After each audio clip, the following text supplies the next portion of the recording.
Good afternoon and welcome to the iconic Sydney Motorsport Park for the Ferrari Festival of 2025. I'm Cameron Vanden Dungen, joined by Sam Sharwood. Sorry, Sam.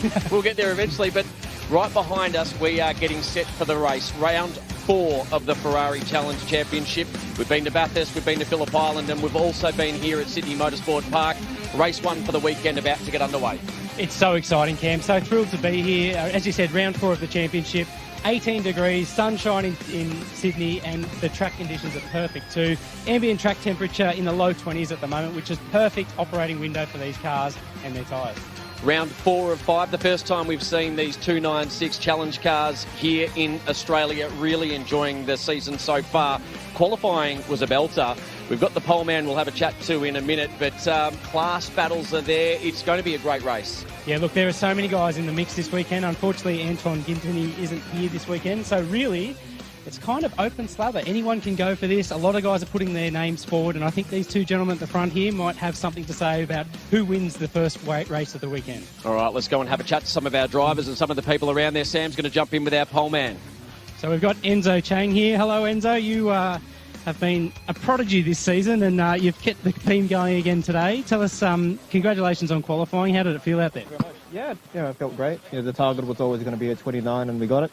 So I parked it up early, and just had to wait and see what everyone else did, but didn't have to go back out. Sitting here at the main straight of Sydney Motorsport Park, there is a sea of people around. The sun is out shining. I mean, as a race car driver, does it get any better than this? Oh no, it's awesome. It's awesome to see the turnout. It's a great feeling to be able to race in front of all these people.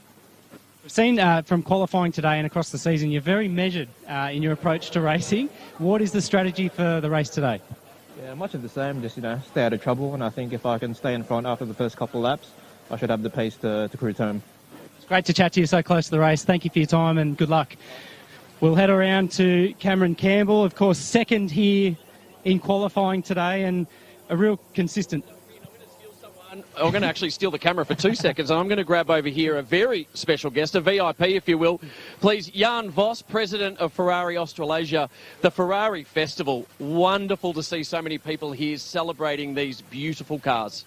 Amazing. And families celebrating their passion, their shared passion for Ferrari, mothers and daughters, mothers and sons, fathers and their sons. It's incredible. Thousands of people. And this is what Ferrari is really all about. No? It's about motorsport. It's about shared passion. It's about the legend on and off the racetrack. And I'm really happy with the turnout and the love for the brand in this country. Well, I wanted to talk about the fact that Ferrari has put on this wonderful festival. You say on and off the track. We've got wonderful displays of cars, current cars, historic cars, but that's truly the passion of Ferrari, isn't it? Taking the road to the circuit and providing a pathway for drivers to do exactly that. 100%. I mean, we only started the Club Challenge and Challenge 2 years ago, and it has turned into its whole own thing in a very short amount of time, and that is just a demonstration of the product and the entertainment product that it is, but also the passion that people have for the brand. And people are very astute in Australia. They know the brand well. They understand the brand well. But not everybody gets to be around or in a Ferrari all the time. And these are not museum pieces. These are pieces of art that should be lived, enjoyed, and driven. And that's what Ferrari Festival is all about. Well, I'll let you go and enjoy this grid and this amazing atmosphere. Thank you very much for putting on the Ferrari Festival. Well done. Now, Sam, I know you're probably diving in with the driver now as well. Yeah, I've got a couple coming up, so we'll jump into second position here. Cam, great to see you again. We were just talking to Enzo then, who obviously has a very measured approach. Yours is a little bit different. You don't mind chancing your arm when you need to. No, I don't. I think, why not? just send it and see how we go. But, yeah, he's a little bit, sort of leaves a little bit of a gap, so I'll take it if he does. Very strong in qualifying today. What is the strategy for the race? What are you thinking? Win the first 2 corners and then just tuck in and keep it consistent. That's the strategy at the moment. Great stuff. We look forward to seeing you out there. Good luck. We're going to go back to a little bit further back on the grid. We've got a great story here this weekend. A couple of mates that kind of started out in the Ferrari Challenge series, and I guess they really epitomise, Cam, what this series is about. So we've got David Frisch here and Mark Hutters. Now, boys, hello and welcome. So great to see you. You're pretty close to one another on the grid today. Tell us how your journey started out, because you kind of had a car between you last year, and now you've gone out and purchased your own. Well, you started because you bought the car. Actually, it was 3 years ago. I bought a car and I invited David to co-drive with me as something for a couple of mates to do and share an experience and try and improve our driving. So after 3 years of club challenge, this is our first year in challenge racing, and it's been an interesting learning curve. So I love the story because I think it really embodies what Ferrari Challenge is all about. A couple of mates doing it together. You're sharing your pit garage this weekend. We have always. And when we started, I mean, so 1 year we did it together, and it was good. It helped the cost to participate, and then I bought my own car. So we've had our own cars since the very first year, well, after the first year. Yeah, driving the 296. No, the 488. So like the Club Challenge guys here, that was us back in 2022 when we started. It was the first year of the series, so we were all new at it. Some guys had come with some prior racing experience, but we were all pretty much first time in a race car. Sydney Motorsport Park, 3.9 kilometres, 11 turns. What's it like in a Ferrari race car? I think everyone will say no matter what car you're in, turn one is the scariest turn in Australia. I think we've spent the last 4 years now almost of trying to creep our speed up going into turn one. As a racetrack, look, we've done Hidden Valley up in Darwin and Phillip Island down in Victoria. It's one of my favourites. It's right up there with the Bend. I love the story, guys. All the best for the race today, and great to chat to you. Thank you. Yeah, just one of the many stories here today, Cam. It's fascinating. Well, I actually wanted to grab a voice that our viewers are going to be hearing soon. Ren, you'll be joining me in the commentary box. Renato Liberto, I've always called you Fernando, is what my nickname for you has always been. We just heard there from two of the drivers that you look after in this category or have been involved with, talking about turn one. You just mentioned to me while Sam was having that chat that there's another challenge down into turn one as well at this time of day. Absolutely, particularly in winter, Cam. The Sydney Casino is starting to set towards the end of this race, another 40 minutes from now. It's going to be right in their eyes as they're trying to tip in here at 240 plus kilometres an hour. So when you're dicing and you're trying to position the car at that speed, the sun does really play a factor outside of just how difficult the track is to drive as well. The cars are quite drivable for the amateur class drivers, and we see these cars in Pro-Am around the world. But the challenge of this track, though, tyres is going to be an issue. Also, the conditions you mentioned, I mean, whilst it's low ambient, that sun will play a part, but how much will tyres play a part in this race? And that's the thing, Cam. As the sun moves and gets lower and starts to cool the track, the tyres are also getting towards the end of their best life. So in that last sort of 10 minutes of the race, I think we're going to see a real battle here of who's preserved their tyres and looked after their tyres in qualifying and who's probably attacked a little bit too hard at the start of the race. It really comes down to that coach and engineer being that kind of that voice of reason in the air at the start of the race. Think about the end result. Don't think about what you're doing right now necessarily. All right, Renato Liberto, I'll see you in the commentary box in a minute, mate. Go and talk to some of the drivers. Sam, this guy, Ren, I know you were around in a car with him earlier today. He has been synonymous with Ferraris, with challenge cars, has been so heavily involved with drivers and development of the program here in Australia, hasn't he? And he's a rock star too, all to boot. So, yeah, really integral in the development of this series. So, Cam, we've heard from drivers. We've talked about the car and the circuit. But one of the really big playing points in this championship are the driver coaches. So I've got Lockie Manif here. Lockie, hello and welcome. Tell us, what's your role? You race cars as well. What's your role as a driving instructor? Yeah, well, I've been fortunate to be partnered with David this year and partnered with him since the start of his car racing journey. It was barely 6 months ago. It was the first time he'd ever driven a race car, which was this beautiful 296 Challenge. And I'm just nurturing him, I guess, giving him as much guidance and knowledge that I've been able to gain over my career, and imparting it with him. And he's been doing an incredible job and just chipping away at it every round. It's a credit to David and a lot of these drivers. There's a lot of drivers that are new to racing, and it's a really serious championship. We started at Bathurst, Mount Panorama of all circuits. So yeah, for David to be on the second row here today is a really big achievement, and just hoping to do solid in the race. You mentioned, we're racing big circuits in very shiny, expensive cars. How do you manage that, pushing someone but also keeping it composed and safe? Yeah, that's right. We're given great kind of form work and guidance here with the telemetry that we have from these cars. The camera and data systems that we use. Coaches like myself are able to set a reference lap, and then we can coach very accurately and show the drivers where the time is to be made, or even where to be conservative, where we can push, and go from there. It's great to get your insights. Thank you very much. Cam, that really sets the stage, really, for this afternoon's race. I am really looking forward to it. Yeah, it's exciting, isn't it? There's going to be wonderful battles on track. We've heard from all different parts of the paddock. You can see that the grid walk is ending, and that means we're starting to get down to the business end of today's race.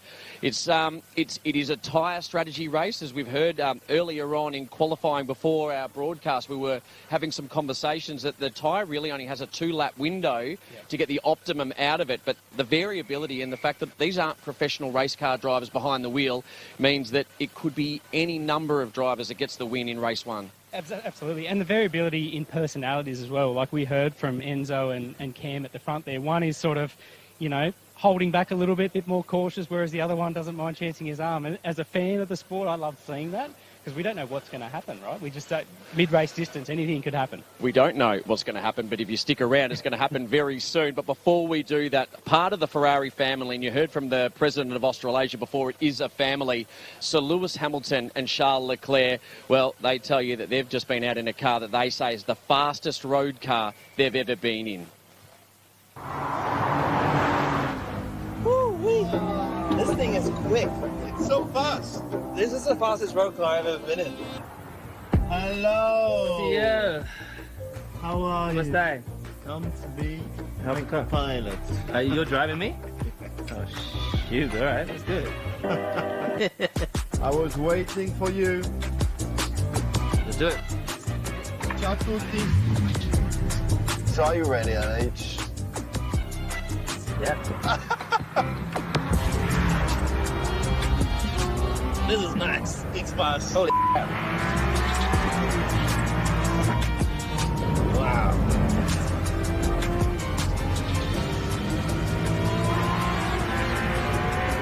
Okay, I gotta order me some one of these. It drives so nice. I'll let you drive it. No, you keep driving. No, drive it. I want you to enjoy this beauty. Oh, yes. Sexy sound.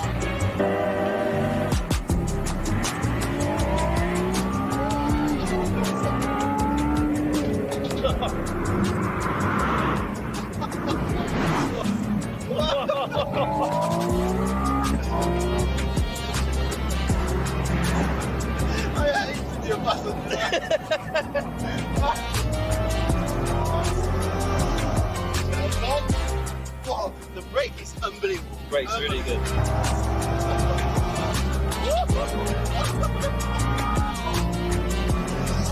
I hate it. I hate it.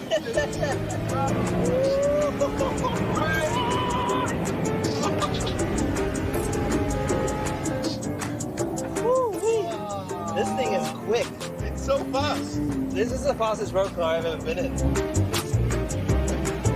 Look at that, there are some fans. Hello. Ciao. Ciao. Very nice. But I've got a headache. I was trying and be nice with you. What do you mean? I was not pushing too much, not trying. He went flat out. We were saying how light the car feels. It's crazy. Yeah. Like the turning is so good, so reactive. This is the fastest road car Ferrari's done, for sure. In terms of balance, I think it's the best car ever. I've never driven anything like that on the road. Yeah, this is another level. We doing a lap? Yes, of course. Oh, God. Let's get ready.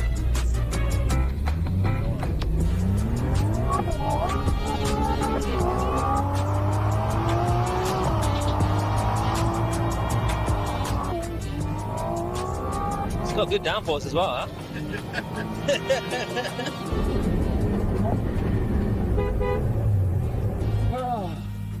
I like it. What color are you getting? Full black. It's definitely a very cool car. Very futuristic, you know? Yeah. Ciao a tutti. Ciao. Grazie.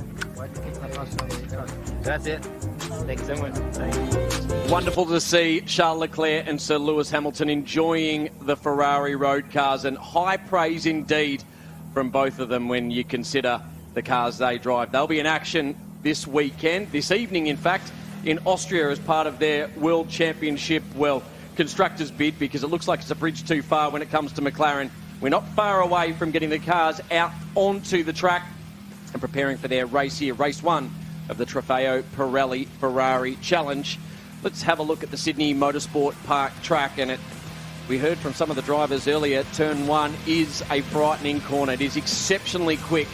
You'll see here 11 turns will be the journey on 1 lap, and they'll be running for 30 minutes here. Very fast turn 1 and a big stop down there at turn 2.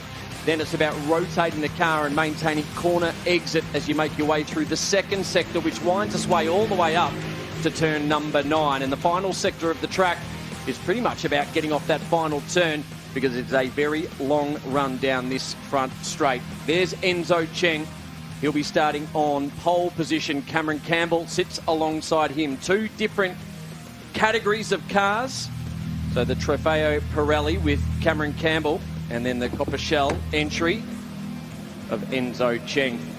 Cars will be rolling very shortly. Let's now, though, before the cars do get underway in anger with 30-minute race coming up, let's have a look at a lap of this Sydney Motorsport Park as Renato Laverdo joins me in the box. He's driven many laps around here as well. Renato, Ren, welcome back to the commentary box. This is an onboard look at Sydney Motorsport Park. Just under 270 there in 6th gear. What an awesome entry speed with these cars. They really slip through the air, but a huge amount, nearly 900 kilos of downforce of that pace through turn 1. Front brakes getting nearly 900 degrees here into turn 2. Awesome entry speed, double apex we see through here. Huge amount of torque, which Filippo spoke about in pit lane with Sam earlier on. Building up into that aero range now of the car where the front ring really starts to work. Coming down through here into turn 4. You'll see a little bit of curb on the inside to line the car up. This is where we're talking about track limits. This is something that came up at the end of qualifying here through turn 6.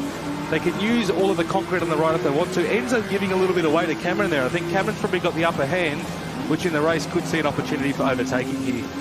We didn't see the best of Cameron, did we, in the qualifying session earlier today? The 2 big runs he had were compromised by lap traffic. He won't have that problem at the start of the race, will he, as they make their run down to turn number 1. So it's going to be interesting from the first lap, but rotating the car, making sure you get maximum grip, and then are able to put the power down as early as possible on exit.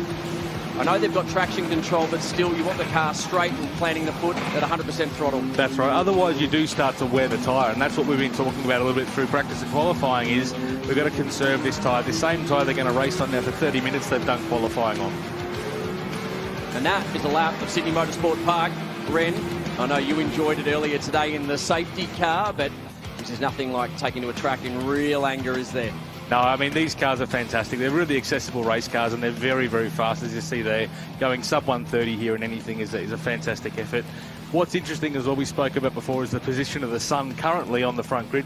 We're obviously not doing standing starts here, so the track being hotter on one side is not going to benefit the rolling start that we do, which is about 80 to 90 kilometres an hour rolling speed. But I actually have a preference here of starting in that position where Cameron Campbell is, P2. I like to be on the right-hand side coming into turn 1. It's the natural entry point for carrying speed into turn 1 on your normal racing line. So I've actually had a couple of situations here where I've picked up a couple of lazy spots around the outside of turn 1. And there's also where a lot of the running is on its way down there anyway. So we have heard when we were talking to the drivers in the paddock earlier today that the track seems a bit slippery, a bit green this weekend.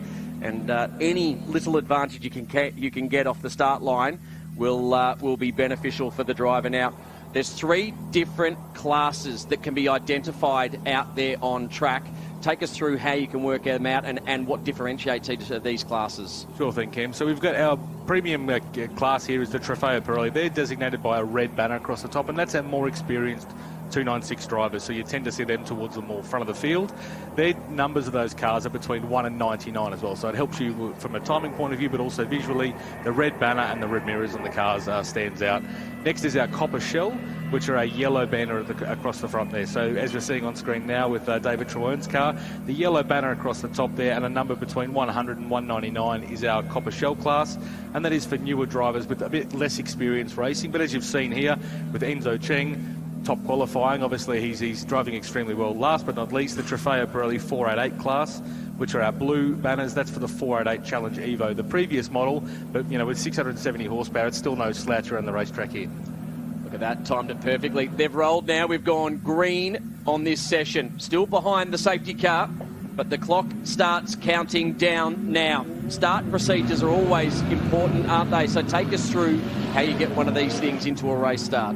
So the main thing with a rolling start that we do, particularly in the driver's briefing we have with Anthony Jenkins, our race director, but also Steve Owen, a name that everyone in Australia would know through motorsport, is our driving standards advisor. We talk about this in detail. We've got some diagrams there. We've even got some Hot Wheels cars if we ever need to really break it down into the reason is we've got a couple of drivers, as we said, from overseas, and in Japan, they actually have a different overlap procedure. It's not just the Japanese, let's be honest. Yeah, Every everyone. race driver probably needs Hot Wheels cars to explain something at some stage. Right. And even then, they'll still say it's not their fault. Yeah, there'll be another explanation in the book of excuses. But look, the cars themselves obviously are dual clutch gearbox cars. So there's no manual clutch to worry about stalling on a rolling start or anything like that.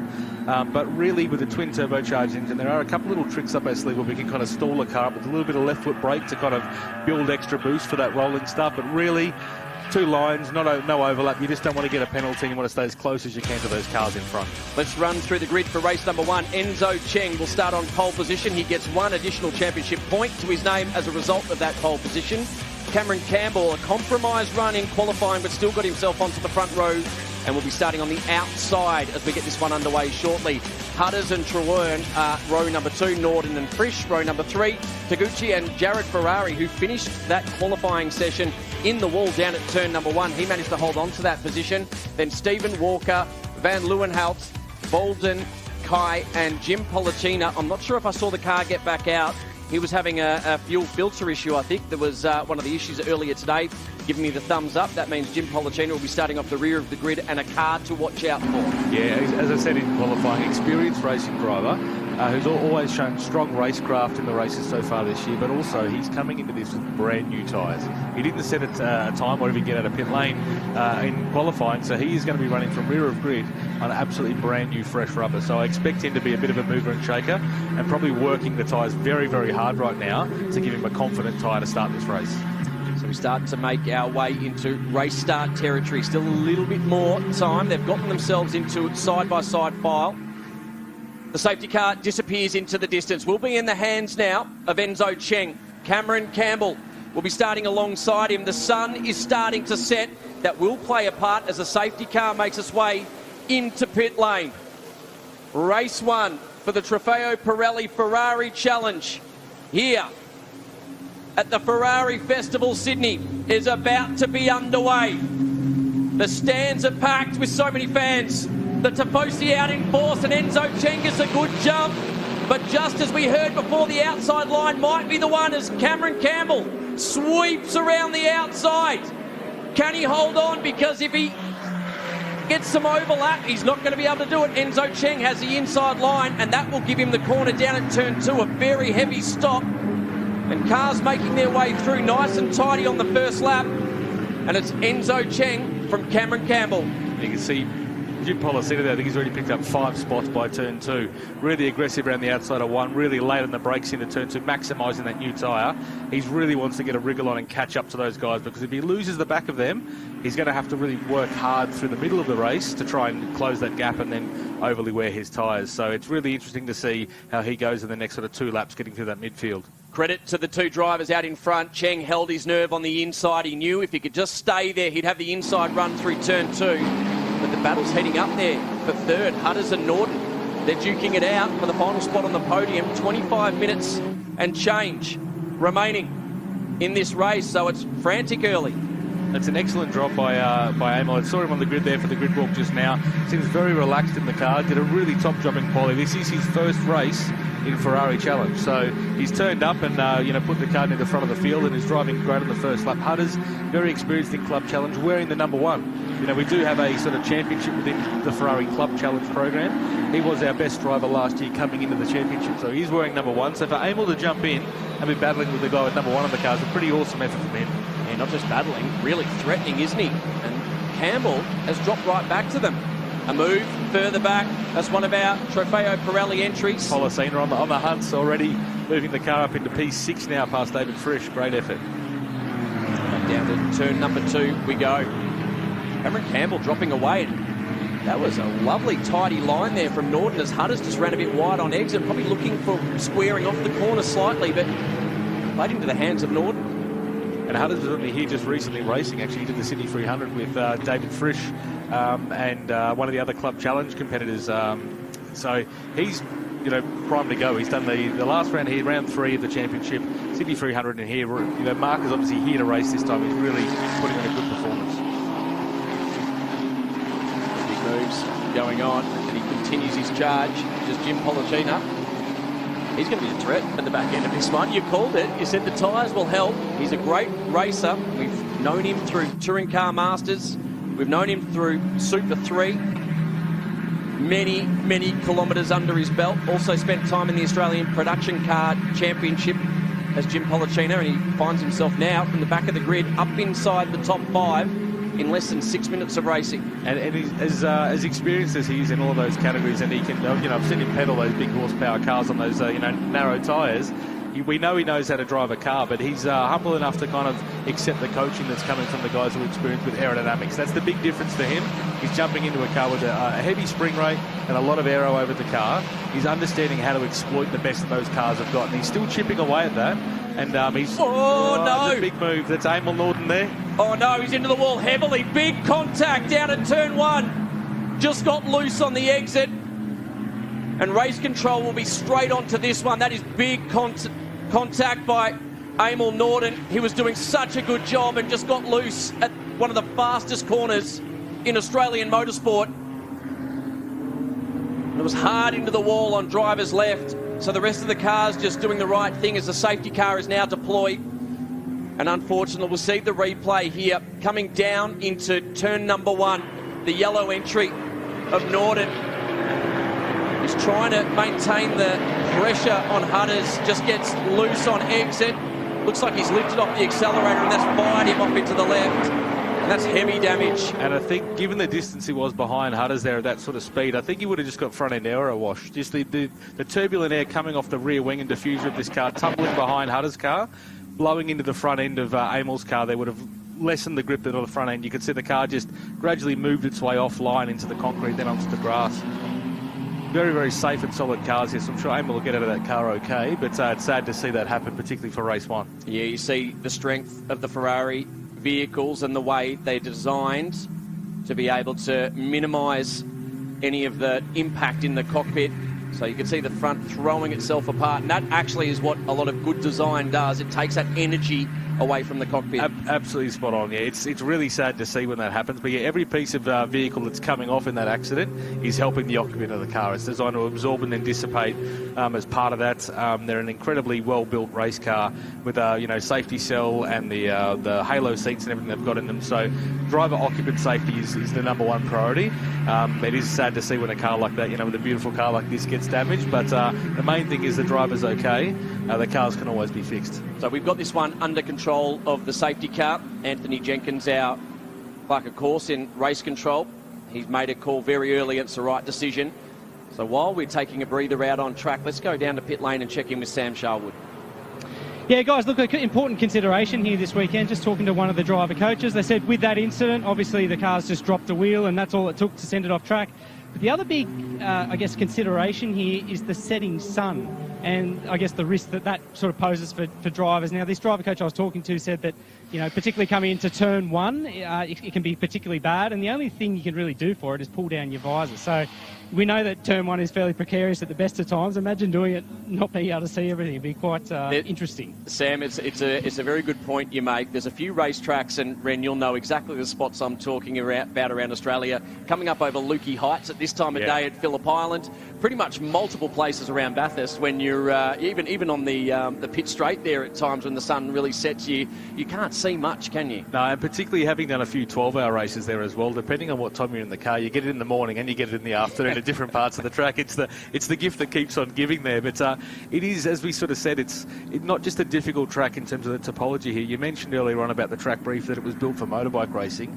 That means it's got really good long duration corners, which for an aero car is what we want to see. You set the car up and you use the aero to hold it round the corner of the radius of the corner, but it has other things with the rise and fall and the fact that the track is kind of covering all all these different directions. You're driving into the sun a couple of times here, and at this time of the day, as they come over what we call Corporate Hill, which is now turn 8, sorry, you are seeing the sun there. You're seeing it into turn 1, which are probably the two most difficult corners on the whole track. You've then got the sun playing havoc at this time of year, so it really does throw it in into the drivers in terms of the difficulty. And it's also, remember, through turn 1, when you drop that wheel off as well, a lot can go wrong that's completely out of your control. So one of the challenges for a many driver coach as well with drivers that are new to racing, and that's who we've got in Amel Norton, and I'm not saying that's a factor in why there was an incident down there, but one of the things you've got to get your head around in a moment like that, you have to stay in the gas. Yes. And you just got to keep driving through and just take to the grass and realise it's going to come back up. But we see incidents like that fire cars across to the left. Often when a driver will just slightly get out of the throttle. The first thing you want to do is slow down. You want to back off the throttle, and it's probably the worst thing you can do at that time is to throw the balance of the car, particularly an aerodynamic car where that little lift can also then, as soon as the car starts to yaw or rotate or spin, there's less wind blowing over the wings, so the car has even a higher tendency to lose grip at that point. So it really is a critical point there to kind of make or break in those decisions. But look, all we can hope for now is that we've still got 18, 19 minutes left in this race, that we can get a quick clean-up done and get back out there. So look at all the fans that have turned up at Sydney Motorsport Park. There were a massive amount of tickets released, snapped up, and they had to release some more when we were having a chat to the crew from Ferrari, which they said it was, I think it was well and truly over 10,000 tickets were snapped up, and then they had to go and open up a new allocation because it was oversubscribed. That's right. I mean, it's fantastic to see. We really wanted to make this event inclusive. The cost of living crisis at the moment, as we talk about, to be able to come and bring the family out. And that's the thing I've seen today, walking around with flags and stickers. I've seen so many kids on site here with their parents getting their first taste of motorsport. Is awesome to see. And for me, my first memory of motorsport was going to a Formula 1 in Adelaide when I was 4 years old, and I'm seeing all these little kids here. I'm like, well, maybe one day they're going to be running around in a Ferrari Challenge car in the future. How cool would that be? That is one of the best parts of motorsport. Every single one of us has a story that normally involved a family member. Yeah, or if not right. A family member, a close family friend. I basically grew up at a racetrack. That was my first memories, going out to Calder Park when the Thunderdome was opened. Yeah. So, you just, when you grow up around it. But what I've loved about the Ferrari Festival in particular, and we'll come back to how everyone's positioned at this point of the race soon, but let's talk about this Ferrari Festival because it's a one-off. This has not been part of the championship throughout. It's been part of the GT calendar to date. But to do a one-off Ferrari Festival and have the automotive, the road car enthusiasts here with the race cars. I was lucky enough to talk to Jan Vos, the president of Ferrari Australasia, at the beginning of this broadcast, and he was saying, that from the track to the street and from the street to the track, it's really living up in this event. It's living up to that promise. That's right. I mean, we did a parade here before with 40 or 50 cars, and just seeing the crowd sort of gathering around there, and just hearing people talk about the parents talking about the 308s and the Mondials and the Testarossas they were seeing, and even showing my age similar cars that I had on posters on walls. Which was one on your wall? I had a 308. There you go. 308.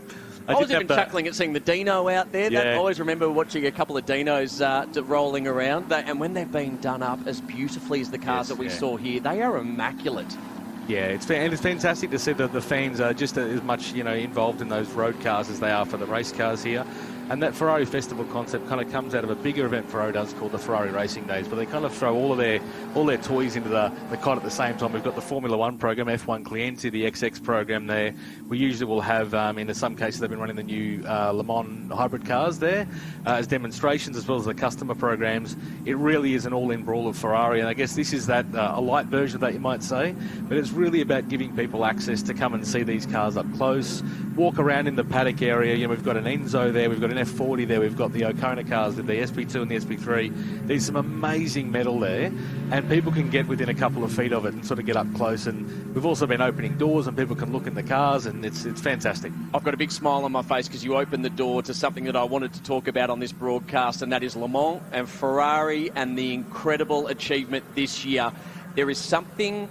And I know Ferrari has never really gone away from sports car racing. It's never gone away from sports car racing. It's so entrenched in Formula 1, but it feels like there's a renewed energy in the sports car program racing, and to have a Le Mans 24-hour victory for Ferrari is almost a testament to that regeneration and energy going back into it. Yeah, it is. I mean, it's, you know, we see the signs around here, Passione Ferrari. You know, the passion that is with the engineers and the mechanics and the drivers and everyone involved in those programs. You know, winning is almost not an option. You know, it's just something that will end up as a result of the passion that's poured into those programs. And it, as you say, it was a fantastic result to see those cars do as well as they did.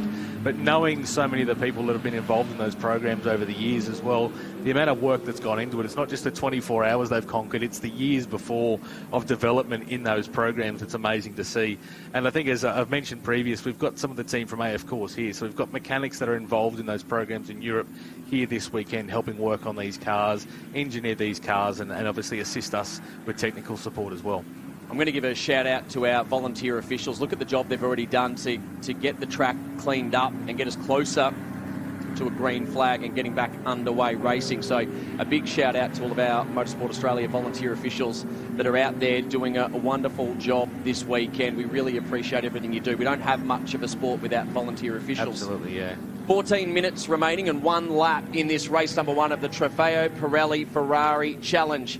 Your pole man still leads this race in Enzo Cheng. Cameron Campbell sits in second. Hutters in third. Jim Pollicina, the big mover, from the rear of the grid. He didn't get to run in qualifying, and he's now inside the top 4. And this safety car really helps his chances at getting a race win here at Sydney Motorsport Park. We see Truern, Stefan and Frisch, then Walker and Ferrari inside the top 9. Taguchi 10th. Bolden in 11th. Van Leeuwenhout in 12th, and Baby Kai back there in 13th. Norden unfortunately finished in the wall on driver's left at turn number 1. And that car is now back in the paddock. In the meantime, let's go and check in with Sam Sharwood. Well, guys, we spoke before about the setting sun here. The other big talking point is the temperature of the track. You can see the shadows being cast on the track. It's obviously getting later in the afternoon. I've just pinched a temperature gauge from one of the Pirelli techs. So in the shade, the track itself is about 20 degrees compared to about 23 degrees in the sun. You can see these guys really working the tyres as they make their way around the track to try and retain as much temperature as they can. That's really important because when they restart, they're going to have to find a bit more pressure and a bit more temperature in the tyres and really feel their way into that first lap once we're underway again.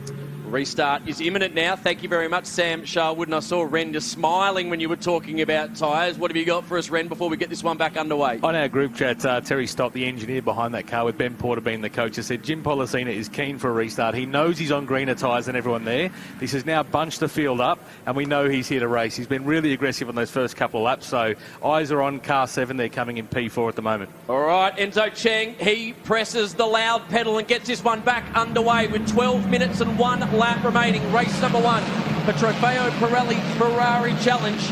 And the driver we're talking about, Jim Pollicina, is in 4th place, and he had green tyres as we came into this one, and it looks like Cameron Campbell is launching an attack, a slight lock up there for Enzo Cheng as he makes his way into turn number 2. And the battle raging now over first and thirds. A nice clean restart there, but you could see also that dust that kicked up when Enzo went through. The first time a fast car goes through that, you never know what the surface of the track's going to be really like at pace for that first time. So he's done a good job to get through there. But this is where Jim now, he needs to make a move on Mark and try and get into some clear air and jump onto the back of Cameron Campbell, because there's not long to go now before he's going to run out of time to make a move on Enzo. So Enzo's got some breathing room now. Tyres are back into an optimal window, and he's driving off into the distance as we see Jim Pollicina putting the pressure on Hutters. That's over 3rd place. We'll stay with that battle now. So Pollicina, he has the better of the tyres, and he's now trying to open up the corner, making Hutters run skinny. He's going to compromise his run through this next part of the track, and I can see the wily racer in Jim Pollicina. He already knows where he's going to put the move on. And you're looking at this point, in a car like this, you're looking at turn 1 or turn 2. I particularly think with the way the sun is going as well, unless he gets a really solid run out of the final turn here, he's looking to make a move work at turn 2 at this point in time. There's no point wasting your time or his. You're just going to fall further away from that 2nd place car. So you're going to line yourself up here, get a nice wide run, get a bit of a toe through the exit of turn 1 and make that move stick down into turn 2 if you can. Just has to be careful of aero wash through turn number 1. Very fast. He's not close enough here. It was a great job by Hutters down the main straight. Pulls it up into turn number 2. wants its middle of track just to cover off any potential move. Now they settle in, and it looks like they're eking into the lead of Campbell as well, who's dropping away as Policina gets racy again. It's interesting to see Jim's having a lot of looks here, making it really obvious to Mark that I'm here to have a party. But Mark's doing a great job, eyes forward here. He's really focusing on the car in front and not getting any sort of concern over the pressure he's getting from a very experienced operator in Jim. He has settled down as the driver of vehicle number 1. But Jim Policina, purple through the first sector, so he showed his intent and he's closer again. He looks to the outside, makes Hutters run skinny again. As we see Baby Kai into the pit lane, just pulling up now. That was out of last position. Stay with this battle over third place now. Mark Hutters from Ferrari Sydney holding on to third place at the moment. He's the Club Challenge 2024 champion. He's holding out a driver with vast experience in multiple categories. And he's closing in on Cameron quite well. And I wonder if Enzo here has just basically built his buffer and is just using the tyre as little as possible to maintain that gap there to the car behind, because the last thing he wants to do is obviously extend his tyres beyond and then get soaked up at the end of this 30-minute race. Enzo's dropped right back all of a sudden. So Enzo Cheng, your race leader, he had a 1.5, nearly 2-second gap advantage and dropped right back to Cameron Campbell, who has Hutters for company. And now Jim Policina's having a look again. This is a battle for the lead with 4 cars in the hunt. I wonder if there was a slight mistake from Enzo Cheng. We didn't see any puffs of dirt or dust or anything like that in the foreground. So, yeah, it's interesting to see what's actually occurred in that last sort of half a lap there for him to have lost that much time. So it's only happened down at the first sector. Here you go, the move's on here. Policina up the inside of Hutters. Great move, really nicely picked up. Hasn't lost too much of his own time in the process as well. Mark choking the exit there is probably going to lose the back of Jim. So Jim should be eyes forward now, really focusing on Cameron Campbell. From last to third, Jim Policina, and still 8 minutes plus 1 lap remaining in this one. And he's immediately onto the back of Cameron Campbell. Amazing what a fresh set of tyres does. And it's worth reminding our viewers at this point, the position they are on track with Enzo Cheng in the lead. Enzo's actually in the Copper Shell class, so whilst he is in P1 outright, he is P1 for his class. But Cameron Campbell, that man on screen there, he's actually P1 in class at the moment, even though he's running P2. So still a fantastic haul of points for him in the overall Drivers' Championship. Well, he's got to look, he's got to run, has Jim Policina. And again, that aero wash that you'll get through a corner is great. A hole in the air to get a good slipstream down the straight. So big move to the inside here if he's going to make that stick. That was ambitious. Cameron Campbell has just kept his foot to the floor and held on. Policina, who was skinny on entry down at turn 1, has just backed out of it. Where does he put the move on? He's close. All of a sudden, Campbell just closed the door. And this is where those healthier tyres on Jim's car will make it work. I think we saw 12 laps out of Cameron in qualifying.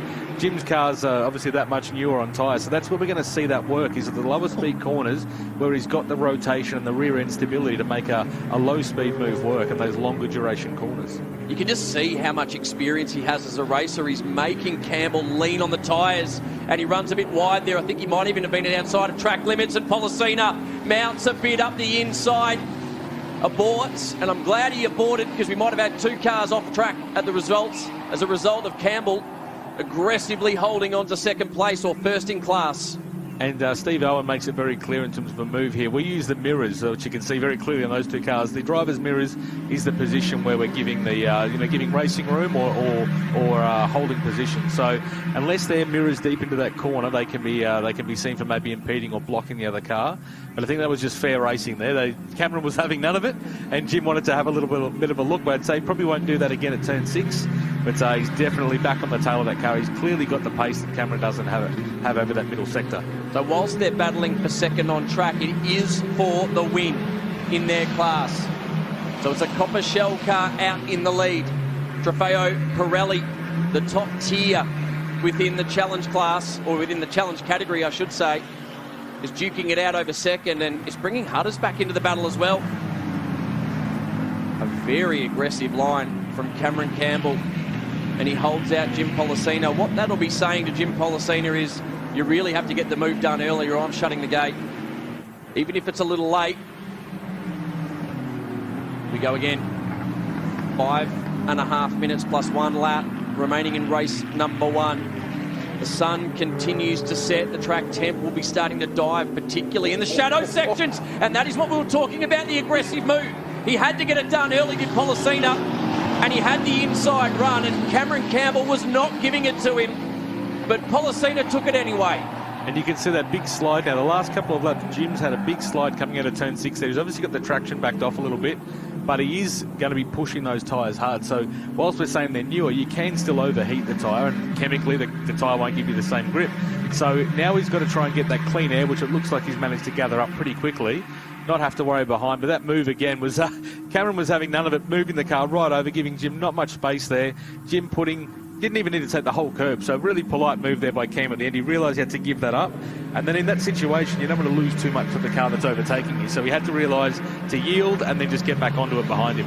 It was aggressive from Cameron Campbell, but he did leave enough room. He set intent, and when he realised Pollicina was through, you're right, he moved and gave a little bit more space, but he tried to get across to cover Pollicina. Pollicina knew he had to do it early, otherwise that door was going to get slammed shut in his face. And now Cameron Campbell has got Hutters for company.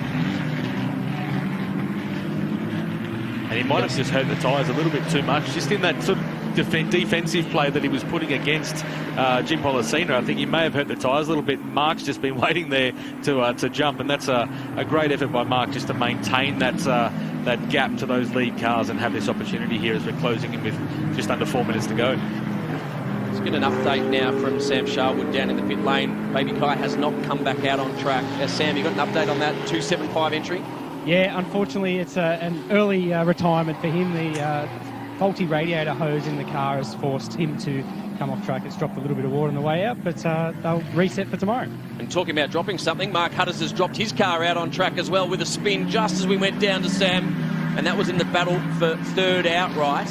And second in class. And that is the commentator's curse, isn't it? He has spun it around. Let's have a look here, just on entry. You can see the car get that little hop over the curb on the inside as well. He's choked it a little bit. I think he's probably trying to look at getting a line over Corporate Hill, that next turn ahead of him there. But he did a good job there. We see a lot of people end up in the fence doing that manoeuvre. So he's done a good job to arrest the car, recover, and then keep going. It is a shame for his overall race result. So watching in on the garage, there's some nervous faces. Enzo Cheng holds on, but the gap, 7/10. There's enough time. There's enough time here, Red. And Pollicina, he's going to want the outright. He's already got the class, but he wants the checkered flag first. And that little inset video there was the MC Corsa garage that are running both of these cars here.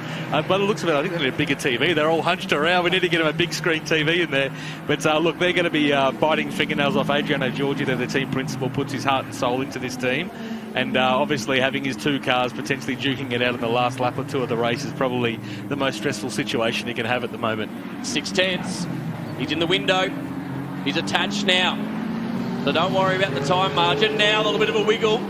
Tyres are starting to say, please, is it nearly over? Is it nearly over? And the thing we have discussed this year as well, the driver coach, Ben Porter here, is coach for Enzo Cheng and Jim Pollicina. So what do you do as the driver coach at this position? Who are you barracking for? Who are you telling to yield? Who are you telling to push? Oh, he'd be closing his eyes. The radio's not working is what Ben Porter would do. In the corner of a garage somewhere, sucking his thumb maybe. But it's there's a lot going on here in these last couple of laps. And you can see Jim, now he is starting to really push that tyre. He's probably got them a little bit too hot. The fact that he had that big power slide coming out of the turn 8 hairpin means that he is working that rear tyre. And we've seen that a few times now. That rear tyre is letting go on the exit of some of those slower corners. 1 minute 16 plus 1 lap remaining. Race 1, round number 4. We've got 5 rounds. We'll go to the Bend next in September. The next round as part of... And that is our finale. That is our championship finale round as well. 5-round championship for us. So we have done Club Challenge there for a couple of years, so our drivers know the track. We've got some great data there. So I expect the drivers to be turning up, you know, full of gusto at that circuit. It's a fantastic track for these cars. I've got to give a shout out as we start to count down the clock to the organisers of this. The tracks that have been chosen for Ferrari Challenge are the perfect tracks for GT-style cars. Bathurst, Phillip Island, Sydney Motorsport Park and the Bend, all of them are basically built for this style of vehicle. That's right, and it's one of the things that Ferrari Challenge does well around the world is giving drivers access to these great circuits, and it's one of the reasons we've had so much international competition here with Baby K, Masahiro coming along, is because we're choosing these great tracks, and not only for our local drivers but for international drivers to want to come and attend as well. 13 seconds, which means we've got 1 lap remaining, and the battle is on. 4/10 was the last split. Enzo Cheng, your pole man, he's held on thus far. Can he hold on for one more lap? The clock counts down now, and this will be the final lap of race number 1. And does he go for the fastest lap on the last lap of the race, with Pollicina being a 30.9 at the moment? He gets the bonus point at this stage. Even though he finishes second, he will get the bonus point for the fastest lap of the race. So does Enzo want to try and do that on the last lap, or just trying to keep the margin? It's hard to say. Well, he's looked good so far through turn number 1. We'll keep an eye on the sector splits whilst we're watching the battle out on track. They've cleared out on everyone else, haven't they? Oh, he's got some front tyre on that number 7 car. You see how late he braked and how hard he managed to turn that car in. So this, to me, says he might be looking for turn 6 again as the next opportunity to get past Don't Enzo. think he's close enough, though, Rand. I think just a little bit too far away. Enzo Cheng has got enough breathing room. He's driven a fantastic race. You know, he's been nipping in his first outright win all year. So it's fantastic to see him holding his own at the front of the race here and really commanding this race after that restart. So he's in control here. Where is the last opportunity? Still 4/10 the gap. I'm not sure there's going to be a spot. It would have to be a mistake from Enzo Cheng. He's run skinny on entry, covered off. He wants to make sure of it. Jim Pollicina looks to the outside. There's not going to be an over-under opportunity because he's too far back. He might be out of time. Just 1 or 2 laps too short for Jim Pollicina. But your Copper Shell driver, Enzo Cheng, has not put a foot wrong from the start. He exits the final turn. The Copper Shell driver, it may not be the top class, but it's the top driver. Enzo Cheng wins race number 1 of the Trofeo Pirelli Ferrari Challenge here at Sydney Motorsport Park. That was a fantastic drive. Really held his head there. Like, really mature drive from someone who's done not a huge amount of racing. And also hats off to Jim Pollicina. Like, he really played the strategy of that race well. We did discuss that from the start, seeing him on the back of the grid with green tyres, but that safety car definitely made that job a little bit easier for him to work. But that to me so far is the drive of the weekend, is Jim Pollicina working his way from the back through. Yeah, incredible drive from both of those on the top 2 steps of today's race. Enzo Cheng, he wins the Copper Shell category for that race. Jim Pollicina, second on the track, but first for the Trofeo Pirelli class. Cameron Campbell, second in Trofeo Pirelli. And Hutters, after that spin, managed to hold on to his podium. Oh, Masahiro Taguchi there as well on the line. A very, very last-minute run on Jared Ferrari, but Jared's managed to hold him out by only a fraction of a second.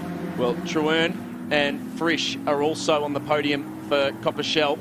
And then the 488 goes the way of Jared Ferrari, back in 8th on track, so he gets the win in that class. A great recovery from him as well. He's really showed pace every time he's jumped in the car this year.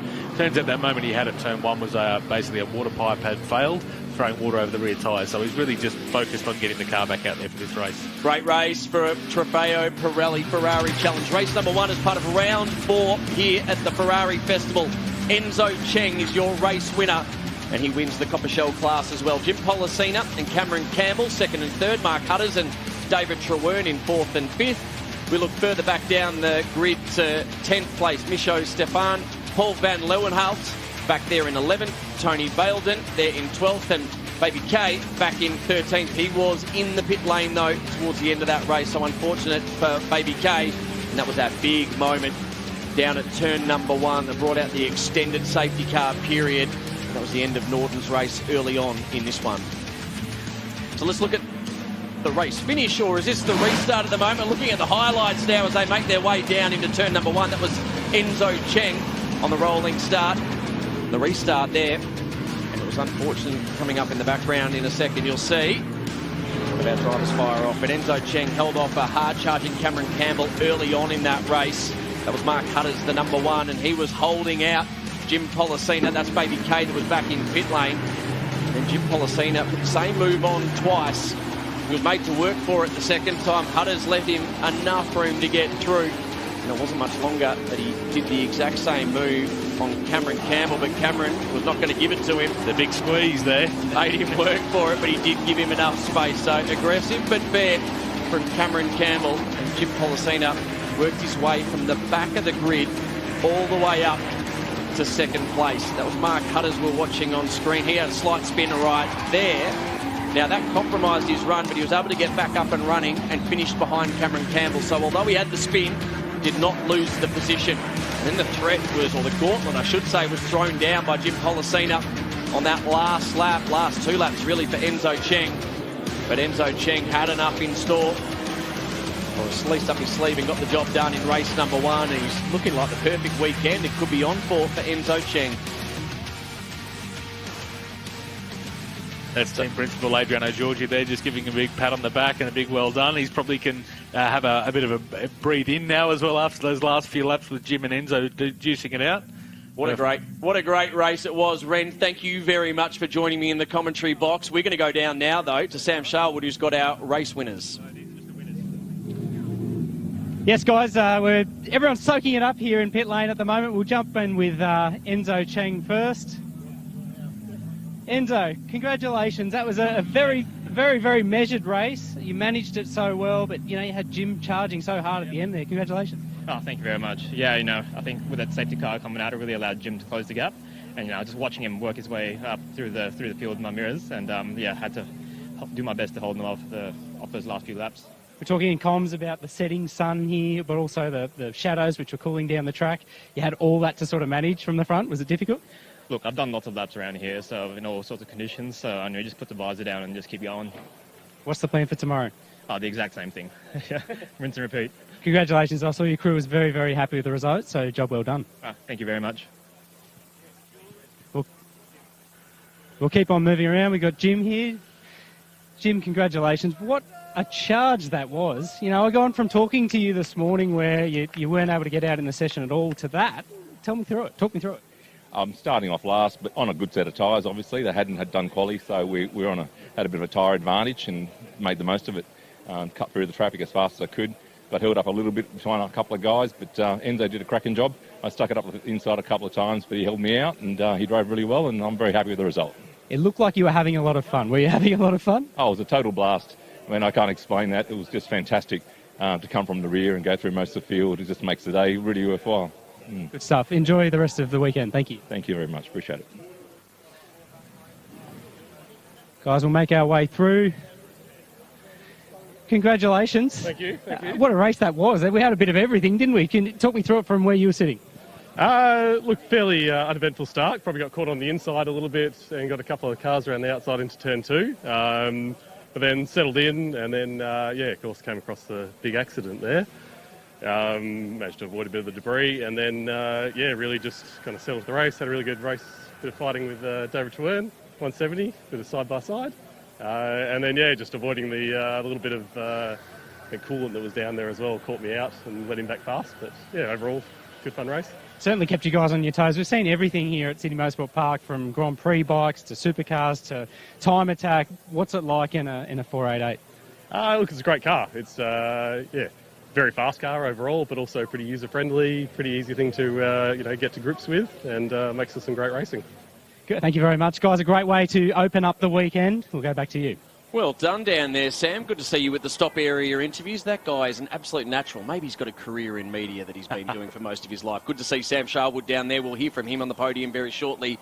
Ren, great racing. What a wonderful race. Now, there was a big moment down at turn 1. We got the thing back underway again, and they put on a show.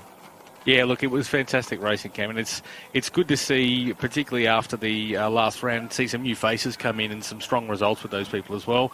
But I mean, to see Enzo finally stand on the top step is awesome. He's been working so hard this year.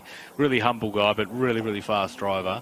And I wouldn't be surprised if someone like him you see graduating into a GT3 car at some point, because he's really taken like a duck to water in these cars. What I love as well, that it was 2 class cars duking it out, so we got to hear from both of them, because we line up each of the winners winners of the classes. So we actually got to see the two that were duking it out have a chat at the end, which was actually quite nice. Yeah, it's a unique part of this, obviously, is to celebrate all of the categories. And obviously, whilst the 488, as Jared said, it's not a slow car. It's a really accessible, fast vehicle. And, for Jared to be back on the podium as well on the top step for 488 Trofeo Pirelli is an awesome result. After, finishing up in the wall because of a mechanical issue in race qualifying, to see him there on the podium again is an awesome result for him. So great to see him there. And isn't it good to stand on a podium? Look at this, all the people that are lining up out the back as well. This is fantastic to see, the Ferrari Festival. I'm just so glad that Ferrari have put this on, particularly here at Sydney Motorsport Park. So many people are here. Did you go out to the fan zone out the back and get your free coffee as well? I know you love a coffee. I got swamped, mate. I went out there with a couple of flags to give my kids a little flag. I had 50 and I went about 20 metres and I was just swamped. I had none left. It was amazing. There's so many people here, as we said, really family-friendly event, but also just giving people access to see these cars up close and personal. The drivers are all really, really accessible in terms of having a chat about the cars. It's fantastic to see so many friendly people here. And are all the tickets gone for tomorrow? Are we a lockout? We've got a lot of people watching on the broadcast right now in and around Sydney going, can I get a ticket? How do I get a ticket? I think obviously there's two ways. Obviously through Eventbrite, there's a Ferrari Festival page there, which we were sold out up until today. But also ARDC members, so ARDC that run Sydney Motorsport Park, do have a free entry with their membership. So any ARDC members out there watching, you can just rock up to the gate and let yourself in with your membership pass as well. So it's a nice little trick of getting in as well when it's sold out. Yeah, because this is only halfway through. We've only halfway through this weekend. It's great. What an entree to is going to be an amazing main course. I really do like the zone out the back and up on the skid pan here, which is just full of all these iconic cars that are immaculate. There is so much to see and do. And this is only race one of the weekend for our challenge cars, but we also have lots of on-track activity as well. That's right. And we've also got a couple of GT3 cars here. So one of our drivers, Cameron Campbell, that's here, has got a GT3 296 in the garage as well, which he's looking to run in GT Championship with Josh Buck and his coach. So that car's doing some demonstration in the GT session with a 488 GT3 as well. So it's like these cars just with another couple of seconds of lap time quicker. So they're doing some demonstrations. We've got a whole bunch of owners' parades, as you mentioned, on the skid pan, some fantastic older cars, but then some real rare, precious stuff. The Holy Grail F40 down there, and Enzo, and some of the Icona cars, the Monza SP2 and Daytona SP3. Just amazing cars, and literally inches away from where you can stand. Brilliant. We'll see so many of you tomorrow, but right now it's time for the podium for race one of the Trofeo Pirelli Ferrari Challenge.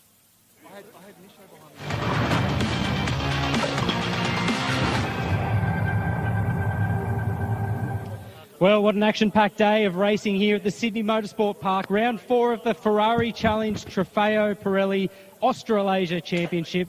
Delivering the trophies today, we are honoured to have the President of Ferrari Australasia, Jan Voss. So we'll begin first with the Trofeo Pirelli class. In third place, please give it up for Mark Hutters.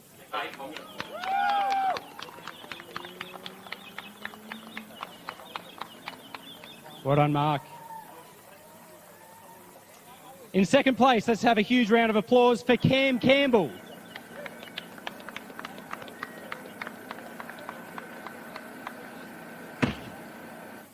And your winner in the Trofeo Pirelli class, please welcome to the podium, Jim Pollicina.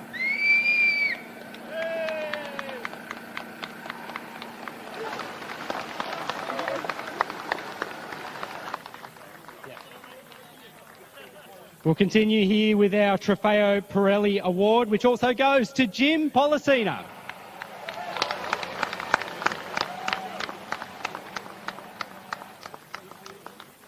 And finally, our Copper Dealer Award for the Trofeo Pirelli class, and it goes to Ferrari Sydney.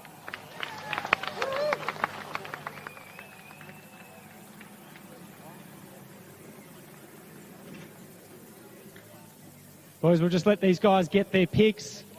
Very well deserved. Day one here at the Ferrari Festival of Sydney. What an incredible event it has been so far. Now, boys, all that's left, look to your feet there and go for the champagne.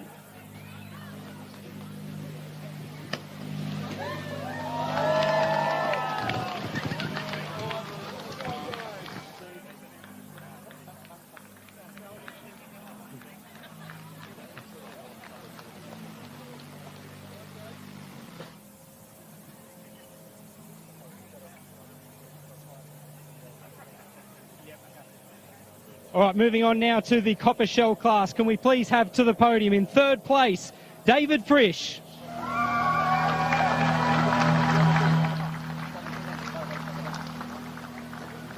In second place, can you please give it up for David Truern?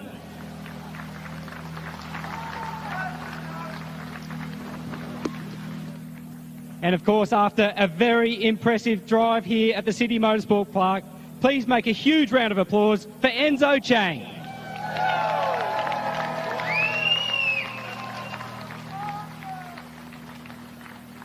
Big congrats to Enzo. Of course, our Copper Dealer Award for this class goes to Ferrari Sydney.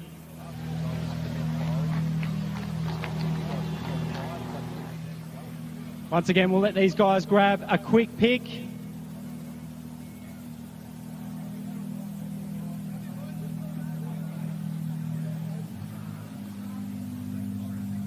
And now it's time for the champagne celebrations.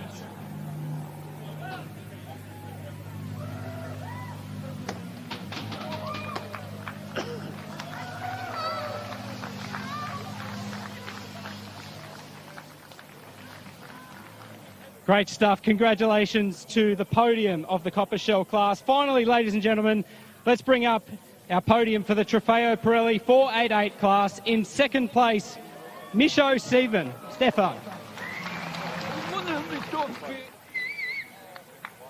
Oh, sorry.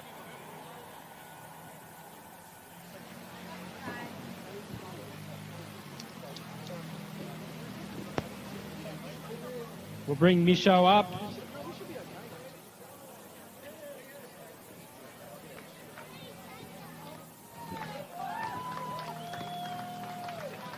And top of the podium in the Trofeo Pirelli 488 class, please give it up for Jared Ferrari.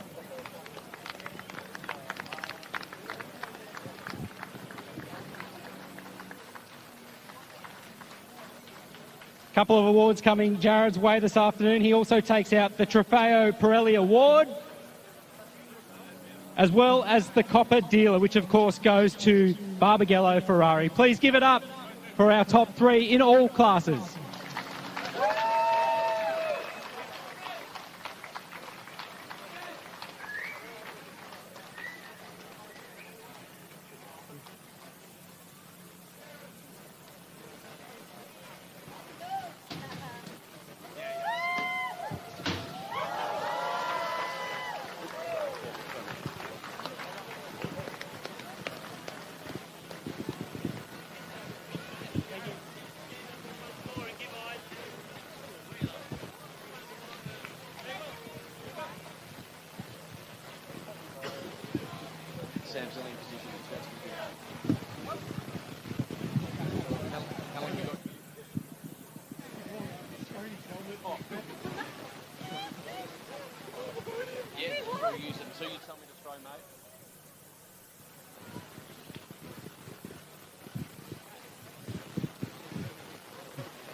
That is only halfway of the weekend. Can you believe it? Practice, qualifying, racing, and we get to do it all again tomorrow, Sam Sharwood. Yeah, I think you got a bit of champagne there on your jumper there. It's, look, it's that been wasn't fantastic. From the podium, by the way. No. That was from the corporate suites. Yeah, right. Of course it was. Look, it's just been fantastic today. Great racing there. I really, it was a fascinating race, that one, just to see Jim coming from the back, Enzo obviously holding his own. Great stuff, and we get to do it all again tomorrow.